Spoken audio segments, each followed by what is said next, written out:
তাদের সম্পর্কে এখানে আলোচনা করেন যে পরবর্তীতে যারা আসবে তারা যদি মুহাজিরিন এবং আনসার এবং সাহাবায়ে কেরাম সম্পর্কে ভালো ধারণা না রাখে, তাদের সাথে যদি মহব্বত না রাখে, সাহাবায়ে কেরামের ব্যাপারে যদি মনের মধ্যে কোন রকমের খারাপ কোনো কিছু আনে, খারাপ কোনো কিছু রাখে, তাহলে ইমাম রাজি রহমতুল্লাহ আলাইহি লিখেছেন যে বল যাকারাহুম বিসসুই, যদি সাহাবায়ে কেরামকে খারাপ কোনো কিছু নিয়ে আলোচনা করে, সাহাবায়ে কেরামের সম্পর্কে নিজের মনে যদি খারাপ কোনো কিছু আনে, তাহলে কানা খারিজাম মিন জুমলাতি আকসামিল মুমিনিন বিমন্নতি হাদিল আয়াত, তাহলে সে ইসলামের ভিতর থেকে বাইরে হয়ে এবং মুমিনদের অন্তর্ভুক্ত সে থাকবে না। খারিজাম মিনাল মুমিনিন মিন জুমলাতি আকসামিল মুমিনিন, অর্থাৎ তাকে কোনোভাবেই মুমিন ধরা হবে না। এই আয়াতের দ্বারা পরিষ্কারভাবে এটা বোঝা যায়। কিছু আয়াত আপনাদের সামনে তুলে ধরা হলো, কয়েকটি হাদিস, আরো অনেক আয়াত, কিন্তু এটা হলো সমষ্টিগতভাবে সমস্ত সাহাবায়ে কেরামের জন্য, এই জন্য এই আয়াতগুলো বলা হলো। তাহলে ব্যক্তিগতভাবে যেমন আগে আমি দুটো আয়াতের শুনালাম, এরকম তো অনেক আয়াতের মধ্যে সাহাবায়ে কেরাম সম্পর্কে কোনো একটা গ্রুপ, কোনো একটা দল, কোনো একজন, এরকম অনেক আয়াত নাযিল হয়েছে, কিন্তু এটা হলো সমষ্টিগতভাবে সমস্ত সাহাবায়ে কেরামের সম্পর্কে। এখানে মুসলিম শরীফের একটি হাদিস, আন আব্দুল্লাহ রাদিয়াল্লাহু আনহু قال قال رسول الله صلى الله عليه وسلم خير امتي القرن الذي يلوني ثم الذين يلونهم ثم الذين يلونهم ثم يجيء قوم تسبق شهادة احدهم يمينه ويمينه شهادته رواه مسلم। রাসূলুল্লাহ সাল্লাল্লাহু আলাইহি ওয়াসাল্লাম ইরশাদ করেছেন যে আমার উম্মতের মধ্যে সর্বোত্তম ওই সমস্ত ব্যক্তি যারা আমার যুগে তারা হলো উম্মতের মধ্যে সর্বোত্তম।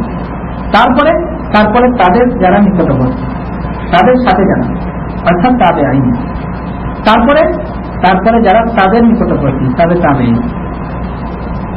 তারপরে এমন এক জাতি আসবে তাসবিকু শাহাদাতু আহাদিহিম ইয়ামিনাহু, যে তাদের সাক্ষী আর কসম কোনটাই গ্রহণ, তাসবিক মানে তাদের সাক্ষী তাদের কসমের আগে বেড়ে যাবে, অর্থাৎ তাদের কসমেরও কোনো দাম থাকবে না, তাদের সাক্ষীরও কোনো দাম থাকবে না, অর্থাৎ পরবর্তীতে এমন লোক চলে আসে। অন্য এক হাদিসে রাসূলুল্লাহ সাল্লাল্লাহু আলাইহি ওয়াসাল্লাম ইরশাদ করেন লা তামুজ্জু নারু মুসলিমান রাআনি আও রাআ মান রাআনি, রাওয়াহু তিরমিজি শরীফের হাদিস। রাসূলুল্লাহ সাল্লাল্লাহু আলাইহি ওয়াসাল্লাম ইরশাদ করেছেন যে যে ব্যক্তি আমাকে দেখেছে, যে ব্যক্তি মুসলমান আমাকে দেখেছে, লা তামুজ্জু নারু মুসলিমান, ওই মুসলমান যে আমাকে দেখেছে আর কখনো আগুন কখনো তাকে স্পর্শ করতে পারবে না, আগুন কখনো তাকে টাচ করতে পারবে না। অথবা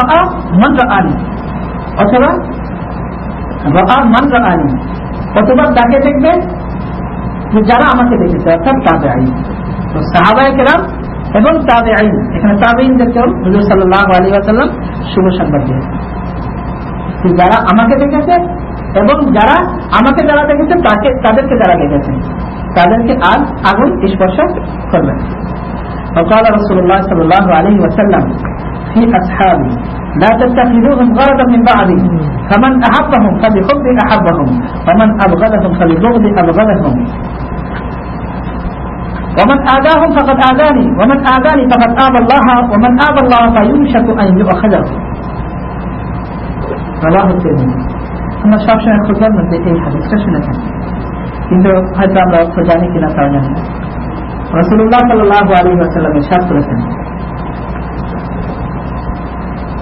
লা তাত্তাখিযুহুম গারাদাম মিন বা'দি, আমার পরবর্তীতে আমার সাহাবায়ে কেরামকে তোমরা টার্গেট করবে, আমার সাহাবায়ে কেরামকে তোমরা পয়েন্টিং করবে না, সাহাবাদের সম্পর্কে কোনো আলোচনা করবে না খারাপ কিছু।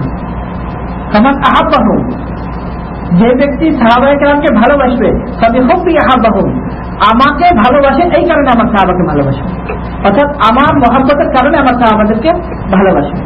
ওমান আবগাদাহুম, আর যদি কোনো ব্যক্তি সাহাবায়ে কেরামের সাথে হিংসা রাখে, সাহাবায়ে কেরামকে শত্রু মনে করে, সাহাবায়ে কেরামের সাথে খারাপ কোনো কিছু মনে রাখে, ফাবিবুগদি আবগাদাহুম, তাহলে আমার সাথে দুশমনী রাখার কারণে আমার সাহাবাদের সাথে দুশমনী রাখে। ওমান আদাহুম, যদি আমার সাহাবাদেরকে কেউ কষ্ট দেয় ফকত আযানি, তাহলে সেই ব্যক্তি যেন আমাকে কষ্ট দেবে। ওমান আযানি ফকত আযাল্লাহ, আর যদি কোনো ব্যক্তি আমাকে কষ্ট দেয় তাহলে সে যেন আল্লাহকে কষ্ট দেবে। ওমান আযাল্লাহ, আর যদি আল্লাহকে কেউ কষ্ট দেয় তাহলে তার ব্যাপারে আর কোনো সন্দেহ নাই যে তাকে ধরা হবে। তাকে ধরা হবে মানে কিয়ামতের দিন তাকে ধরা হবে। আল্লাহ তাআলা যদি তাকে কাউকে ধরে তার কি অবস্থা হবে? হযরত আয়েশা সিদ্দিকা রাদিয়াল্লাহু তাআলা আনহা বলেন, মান নুকিশা হালাক, মান নুকিশা, যদি কোন রকমের একটু কারোর সাথে একটু হিসাব কিতাব যদি হয়ে যায়, হিসাব কিতাব বলতে বলো এটা কি, আমরা যখন হিসাব কিতাব করি তখন জিজ্ঞেস করি না, যদি বলে এটা কি নুকিশা মানে একটু মুনাকাশা, কথাবার্তা একটু বাড়াবাড়ি যদি হয়ে যায় যে বলো এটা কি, শেষ। হযরত আয়েশা সিদ্দিকা রাদিয়াল্লাহু তাআলা আনহা বলেন হালাক। যদি একটু কারোর সাথে হয়ে যায় তাহলে শেষ। আমাদের চিন্তা করা উচিত। আর ওই সময় কোন অ্যাটর্নি থাকবে আমাদের সাথে, থাকবে কেউ? আমাদের অ্যাটর্নি হুজুর সাল্লাল্লাহু আলাইহি ওয়াসাল্লাম। হুজুর সাল্লাল্লাহু আলাইহি ওয়াসাল্লাম আমাদের অ্যাটর্নি। হুজুর সাল্লাল্লাহু আলাইহি ওয়াসাল্লামের মহব্বত যদি কারো অন্তরে থাকে, অবশ্যই অবশ্যই হুজুর সাল্লাল্লাহু আলাইহি ওয়াসাল্লাম তখন আমাদের জন্য আল্লাহ তাআলার কাছে সুপারিশ করবেন এবং আল্লাহ তাআলা হুজুর সাল্লাল্লাহু আলাইহি ওয়াসাল্লামের সুপারিশ গ্রহণ করবেন। মুসলিম শরীফের হাদিস, আচ্ছা আপনাদেরকে কোনদিন বলেছি কিনা, অনেক লম্বা হাদিস, প্রায় 1 পৃষ্ঠা হাদিস, 1 পৃষ্ঠার একটু কম। মুসলিম শরীফ কিয়ামতের দিন হযরত আদম আলাইহিস সালাম থেকে নিয়ে শুরু করে কিয়ামত পর্যন্ত যত লোক দুনিয়াতে এসেতে আসবে সবাই একত্রিত হবে ময়দানে মাহশার। হাসর শব্দের অর্থ জানেন জমা করা, এই জন্য ময়দানে মাহশার বলা, জমা করার ময়দান, অর্থাৎ সবাই একত্রিত হবে, এই জন্য হাসর। সবাই একত্রিত হবে এবং অবস্থা হবে এই, সূর্যের 100 চক্ষু, তার মধ্যে একটা চক্ষু খোলা আছে এবং এত উপরে, তাই তার তাপে আমরা সহ্য করতে পারি। আর যদি সব লাইটগুলি খুলে যায়, সূর্যের সব যদি খুলে যায়, শুধু লাইটগুলি যেন এক আলোয় জ্বলে, তো সূর্যের এরকম যদি সব চোখগুলি খুলে যায় কি অবস্থা হবে? আর যদি মাথার উপরে হয় কি অবস্থা হবে? কিয়ামতের দিন এরকম অবস্থা হবে, মাথার উপরে হবে, সূর্যের সব চোখগুলো খুলে দেওয়া এবং যার যার আমল হিসাবে ধানের মধ্যে মানুষ, কেউ সাঁতরাতে থাকবে, কেউ হাঁটু, কারো কোমর, কারো বুক, কারো গলা, কেউ সাঁতরাতে, সেরকম অবস্থা হবে। এবং তাদের মধ্যে যারা গুনাহগার তাদের এমন অবস্থা হবে যে তারা আল্লাহ তাআলার কাছে দরখাস্ত করবে যে হিসাব কিতাব ছাড়াই আমাদেরকে জাহান্নামে পাঠিয়ে দাও। এই কষ্ট আর সহ্য করতে পারে, যদি জাহান্নামে যেতে হয় তো আমাদের হিসাব ছাড়াই আমাদেরকে জাহান্নামে পাঠিয়ে দেওয়া। অথচ জাহান্নামের কষ্ট সে জানে, সে বুঝে, তারপরে বলবে যে এই কষ্ট আর সহ্য হয় না, এরকম একটা পরিস্থিতি হবে। সমস্ত মানুষ মিলে হযরত আদম আলাইহিস সালামের কাছে যাবে। আমি লম্বা হাদিস সংক্ষিপ্ত ভাবে বলছি। হযরত আদম আলাইহিস সালামের কাছে যাবে, যে বলবে যে আপনি আমাদের পিতা, আপনি আমাদের আদি পিতা, আপনি আল্লাহ তাআলার কাছে আমাদের জন্য সুপারিশ করুন। হযরত আদম আলাইহিস সালাম বলবেন যে আমি যে ভুল করেছি, আমি কোন মুখে আল্লাহ তাআলার কাছে সুপারিশ করবো? আমার এই হিম্মত নেই, আমার এই সাহস নেই, আমি আল্লাহ তাআলার কাছে যে সুপারিশ করতে পারবো। আমি যে একটা ভুল করেছি, আল্লাহ তাআলা আমাকে নিষেধ করেছিলেন, বারণ করেছিলেন, তারপরে আমি যে খেয়ে ফেলেছি। কিন্তু আল্লাহ তাআলা তো কোরআনে কারিমে আছে, ওয়ানাসিয়া আদম ফালাম নাজিদ লাহু আসমা, আল্লাহ তাআলা বললেন ক্ষমা করে দিতে, ভুলে গেছে, আমারই তো বান্দা। আল্লাহ তাআলা আদম আলাইহিস সালামের আবার সাফাইয়ের নিয়েই বয়ান করেন, আমারই তো বান্দা, আমি ভুলে গেছি, মাফ করে। এই জন্য আমরা এরকম মনে করি যে হযরত আদম আলাইহিস সালাম অপরাধী। এটা একেবারে সর্বসম্মতিক্রমে সমস্ত উলামায়ে কেরাম একমত যে কখনো কোন নবীর দ্বারা গুনাহে কবিরা হবে না। আল্লাহ তাআলা যাকে নবী বানাবেন জন্ম থেকে নিয়ে মৃত্যু পর্যন্ত তার দ্বারা কোনোদিনও কবিরা গুনাহ হবে। যা কিছু আমরা দেখতে পাই নিশ্চয়ই এর মধ্যে কোনো না কোনো ব্যাখ্যা অবশ্যই হবে। এটা আমাদের ইমানের অঙ্গ, ইমান রাখতে হবে। হযরত আদম আলাইহিস সালামের কাছে যাবেন, হযরত আদম আলাইহিস সালাম বলবেন আমার এই সাহস নাই।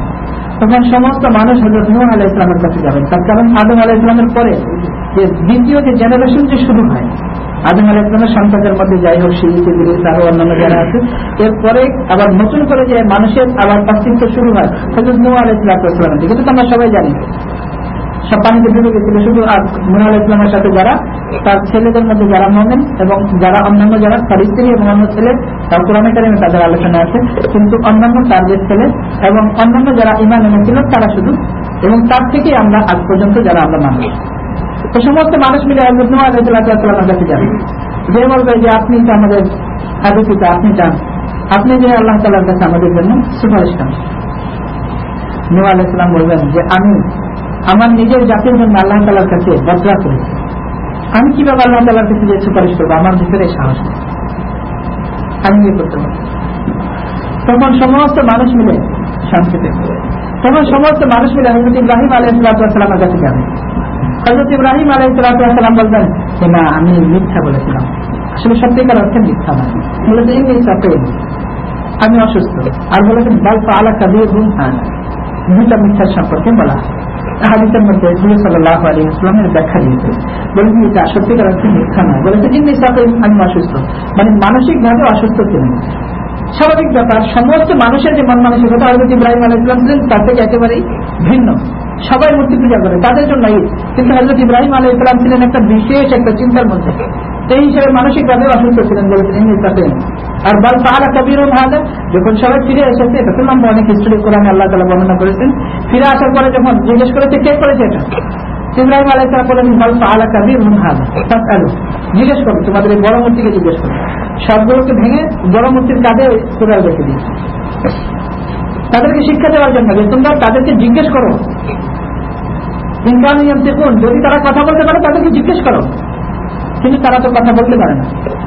এই দুইটা মিথ্যার ব্যাপারে বলা হয়েছে, আমি তো মিথ্যা বলেছিলাম, আমি আল্লাহ তাআলার কাছে কোন সাহসে যাবো, আমার ভিতরে হিম্মত নাই যে আল্লাহ তাআলার কাছে গিয়ে আমি সুপারিশ করবো।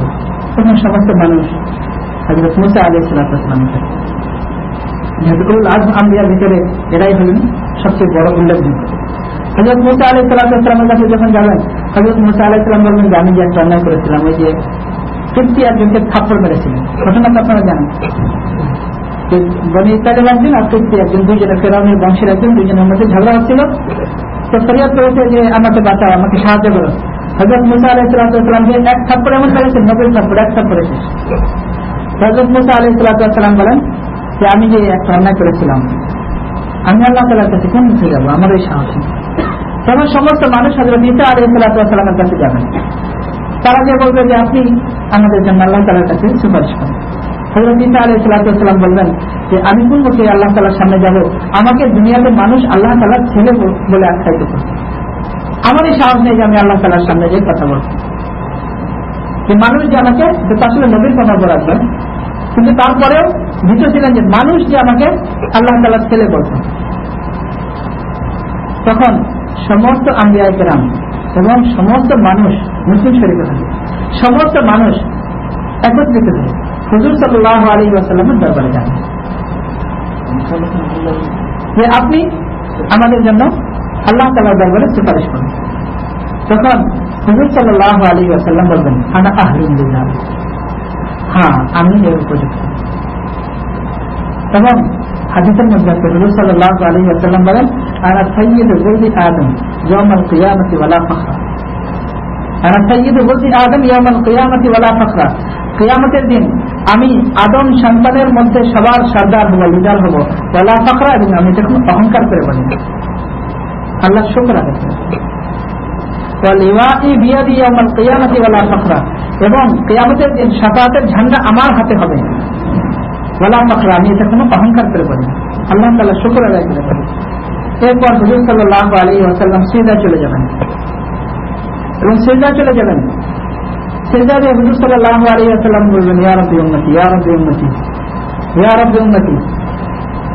এখানে মুহাদ্দিসিনে কিরাম বলেন যে হুজুর সাল্লাল্লাহু আলাইহি ওয়াসাল্লাম বলবেন ইয়া রাব্বি উম্মতি, অর্থাৎ হযরত আদম আলাইহিস সালাম থেকে নিয়ে কিয়ামত পর্যন্ত সমস্ত মানুষ যখন হুজুর সাল্লাল্লাহু আলাইহি ওয়াসাল্লামের উম্মতের অন্তর্ভুক্ত হবেন, এক পথে হুজুর সাল্লাল্লাহু আলাইহি ওয়াসাল্লাম বলবেন ইয়া রাব্বি উম্মতি, তাই আল্লাহ আমার উম্মতকে মাফ করে দাও।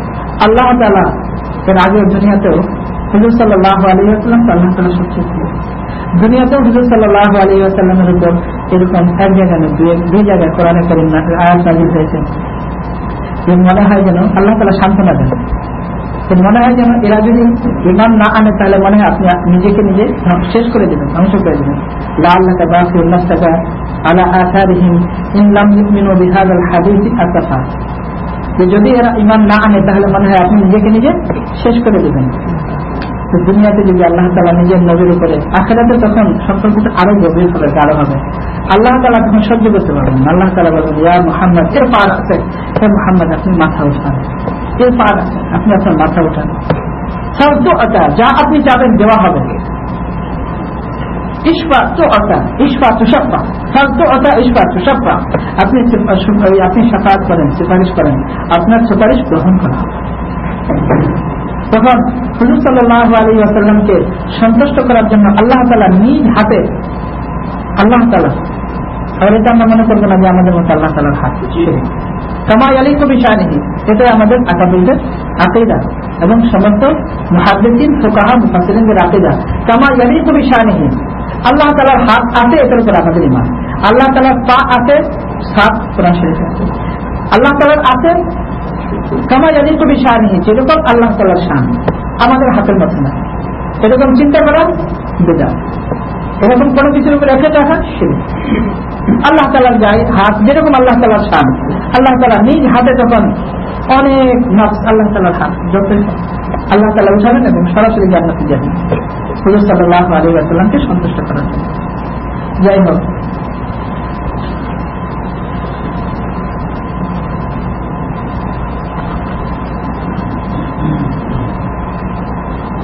এখানে হুজুর সাল্লাল্লাহু আলাইহি ওয়াসাল্লামের শাফাআত গ্রহণ করা হবে।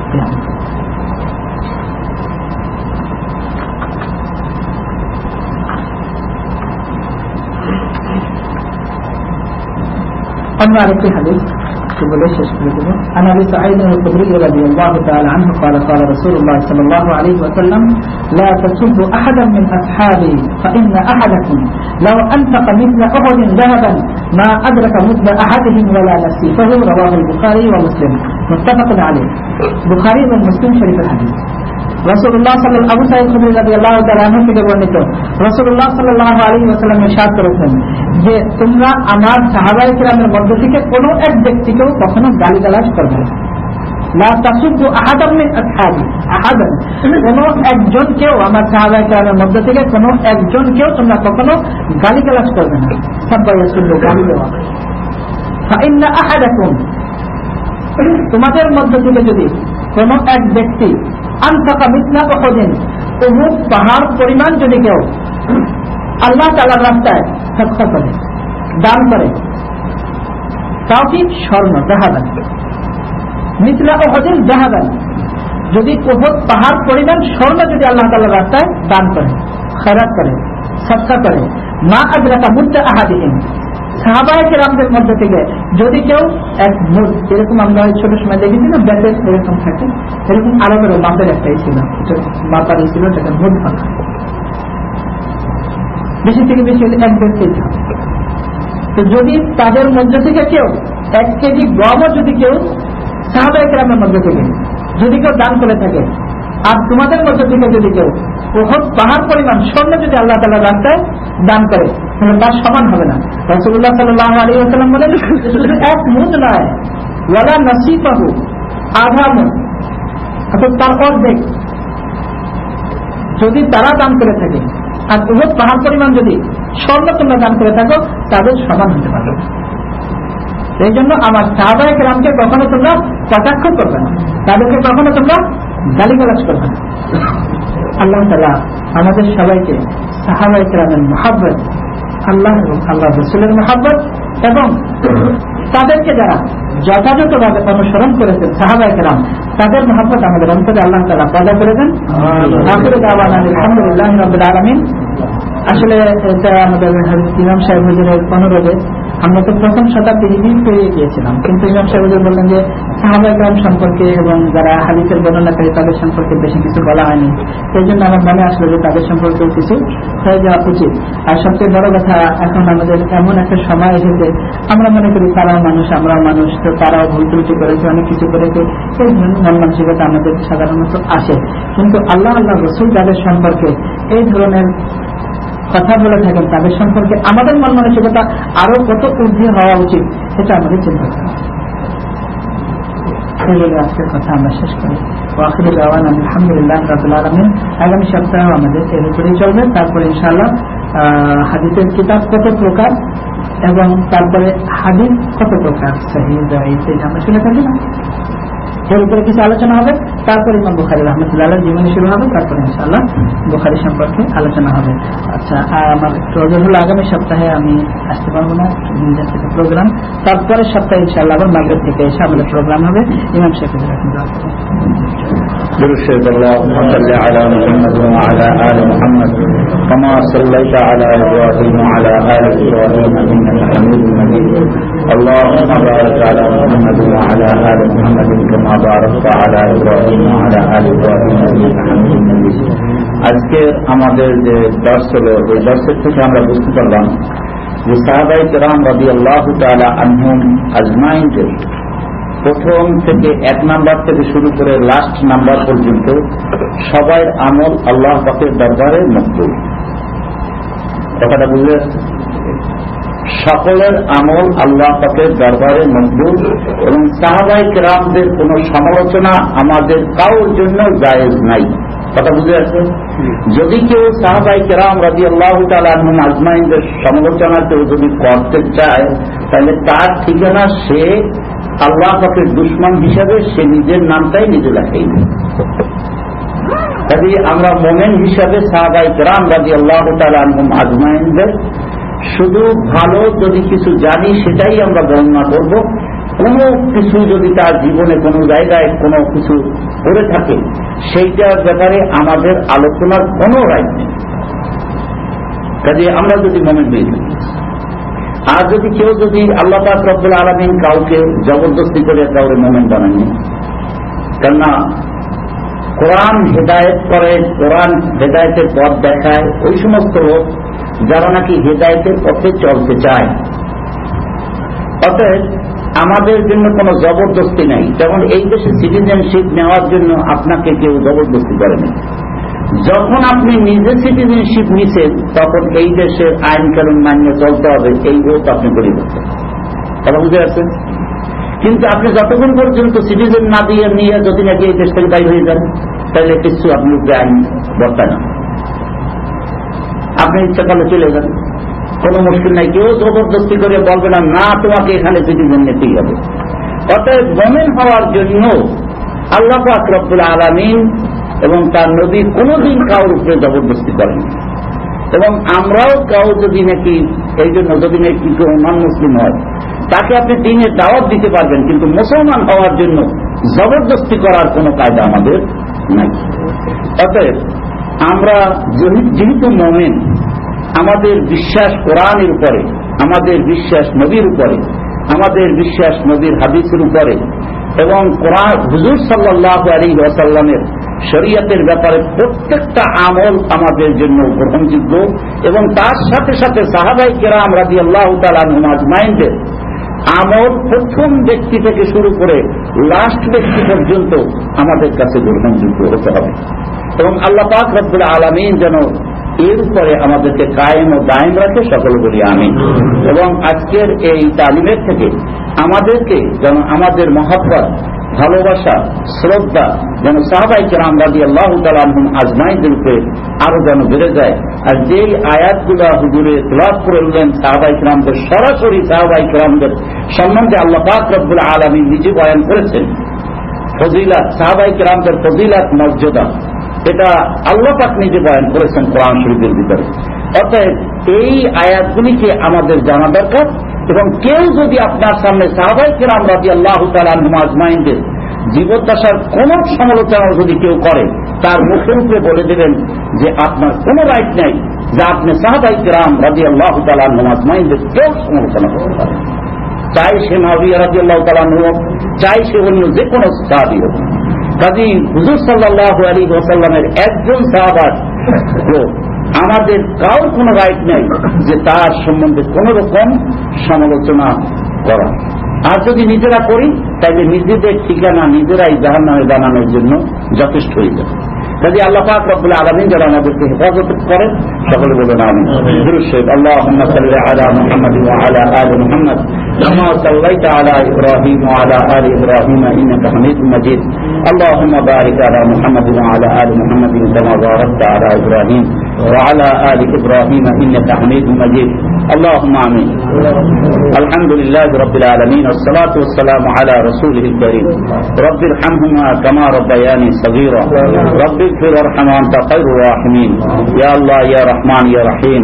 Ya Allah, today our own sister who died, Ya Allah, kindly send her to Jannatul Firdaus, Ya Rabbal Alamin. Ya Allah, please forgive her, Ya Allah. Ya Allah, please give her an institution from the hellfire, Ya Rabbal Alamin.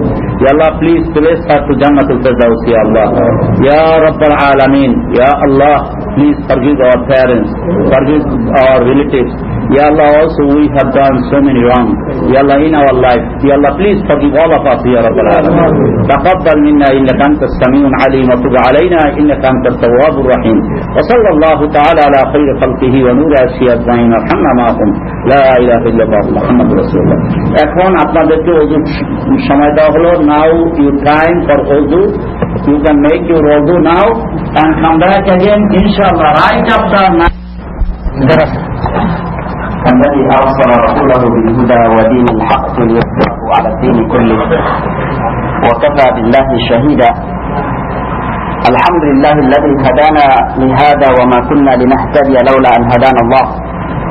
وأشهد أن لا إله إلا الله وحده لا شريك له الفرد الصمد الذي لم يلد ولم يولد ولم يكن له كفوا أحد.